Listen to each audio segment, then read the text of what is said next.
1, 2, 3, and...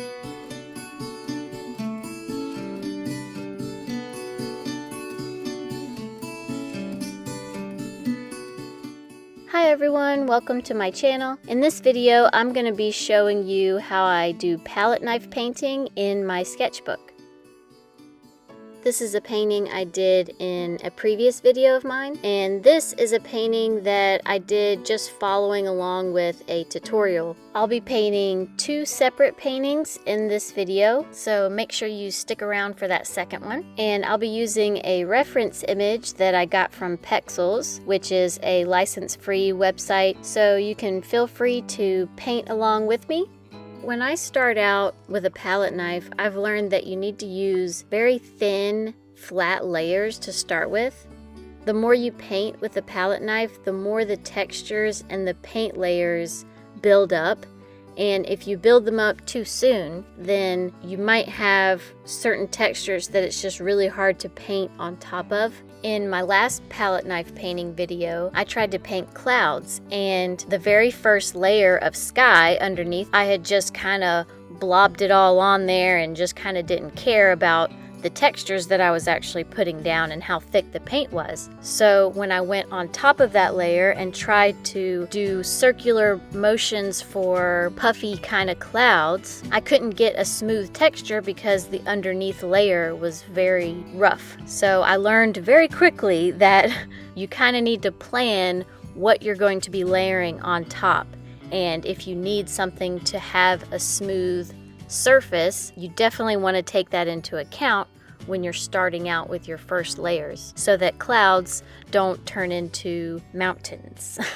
And since I'm using acrylic paint dries very fast, so those initial layers become cemented in there and you can't really change them. Like if you were to use oil paint you can manipulate and move it around, so if you get a little too much in an area, you can always scrape it off. But with acrylic paint, you can't do that because it's there to stay, which is, I guess, a blessing and a curse.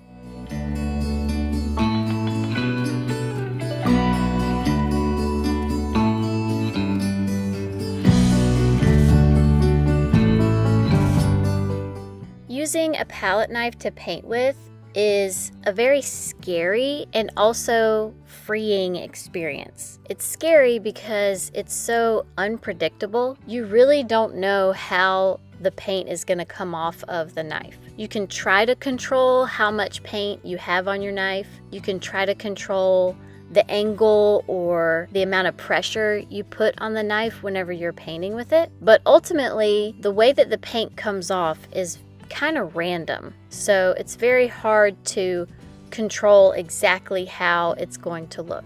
But once you come to terms with that and you realize that you're not going to be able to predict how it's going to come out, you kind of start to let go and not worry about it, and then just have fun painting. It's hard to explain because I love painting. I think it's super fun. So I'm not trying to say that I don't have any fun while I'm painting. It's like when you're painting something and you know that the end product needs to be awesome, there's a lot more pressure on you. But if you're just playing around and you don't care how it turns out, it's so much more fun and enjoyable. And once you let go and just start doing it, it ends up coming out better somehow.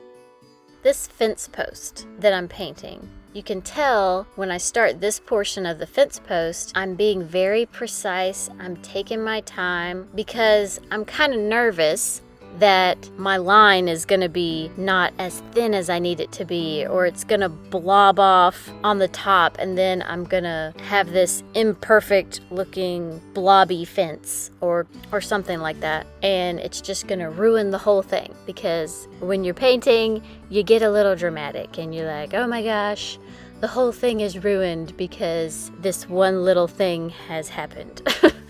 But when I do the second half of the fence, on the back side, if you notice, I put in those lines very carelessly and very fast. And I feel like I got a really good result just by not trying so hard. When I started painting the grass and I realized there's a lot of space down here that I needed to fill with paint, and it didn't really matter what it looked like, I just needed to fill it with green. I felt myself letting go and not worrying about how I was putting the paint down or anything. I mean, obviously I was focused on not making the paint too thick because that would create problems for me later. But because I knew I was painting over it and there was so much to get through, I just quickly slapped it all on there.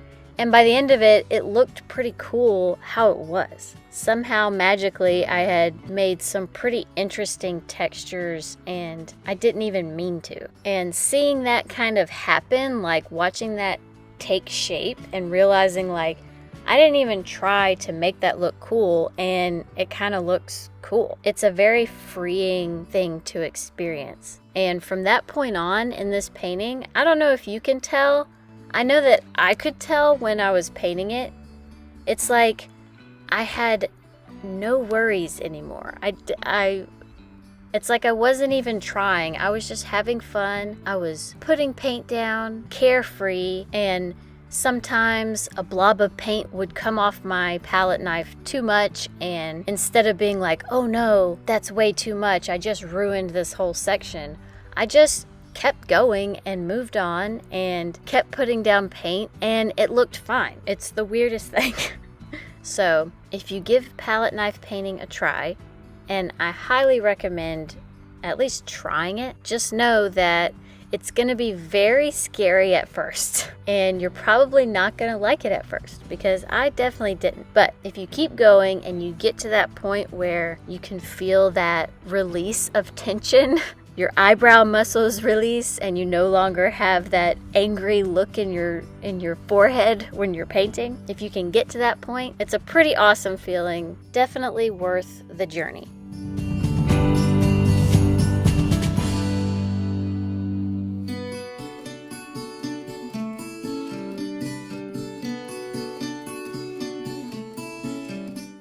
This is definitely one of my favorite ways to paint now.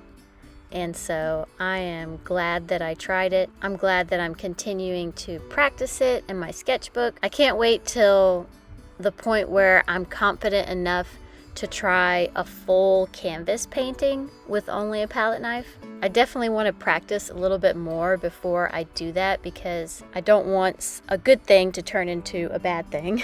And I just think I need a little bit more practice before I can do a full painting. Let me know in the comments if you would like to see me do a full canvas painting with only a palette knife. Maybe that'll give me a little bit more courage to make that happen. And if you've watched this far and you've enjoyed this video, if you would hit that thumbs up, that like button, that would be awesome. I really appreciate everyone who likes my videos, everyone who comments. Thank you, thank you, thank you. I'm still a very small channel, so a little like goes a very, very, very long way.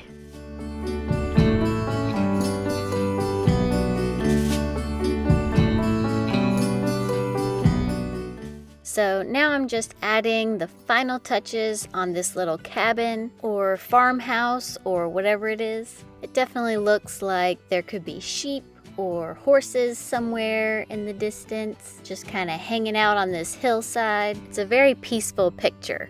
And I really loved painting this. I think the grass is my favorite part, which is weird because, you know, it's just grass. But I just love all the textures that I was able to get with my palette knife. I don't know, the grass just looks so cool. What part is your favorite part? Do you like the cabin? You like the fence?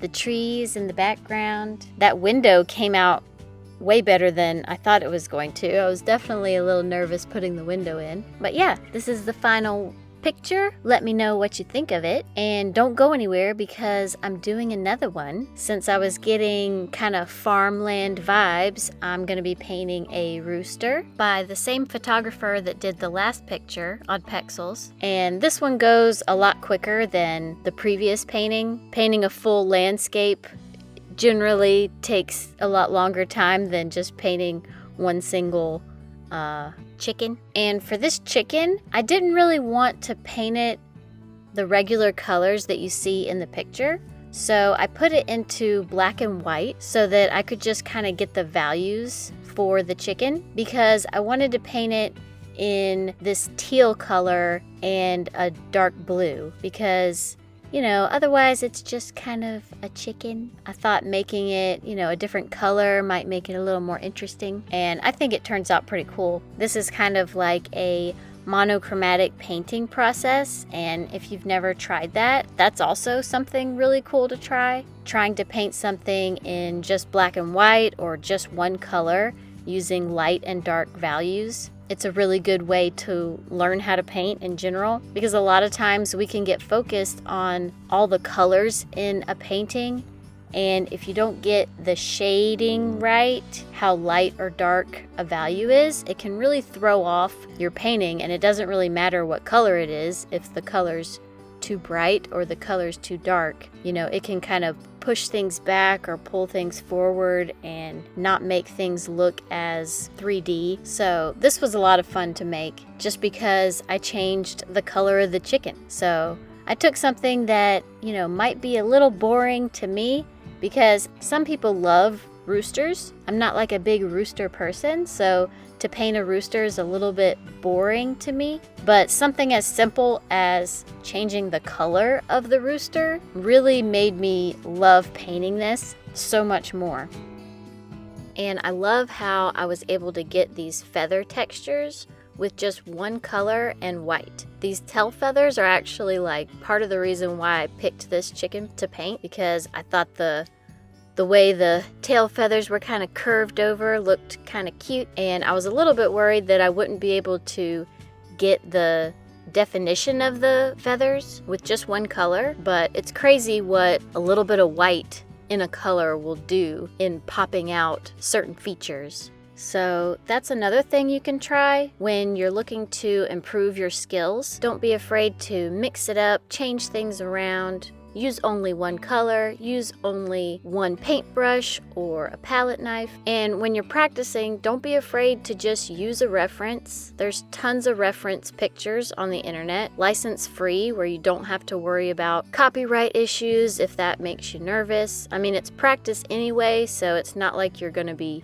selling these, but still there's tons of things you can find for practice, and using a reference photo just makes it that much easier to practice, because you're not having to come up with something and then draw it out, sketch it out, and then finally get to paint later. Whatever you can do to make the whole process easier on yourself, do that, because when you make things easier to do, first of all, you'll actually do them, and second of all, you'll have way more fun, and you'll learn a lot. Just by copying something, you learn color mixing, you learn value, you learn how to use the paintbrush or utensil that you're using to paint with, depth, perspective, the list goes on and on. It's very useful, and I'm so glad that I started painting in my sketchbook for practice, because it's a really big confidence builder.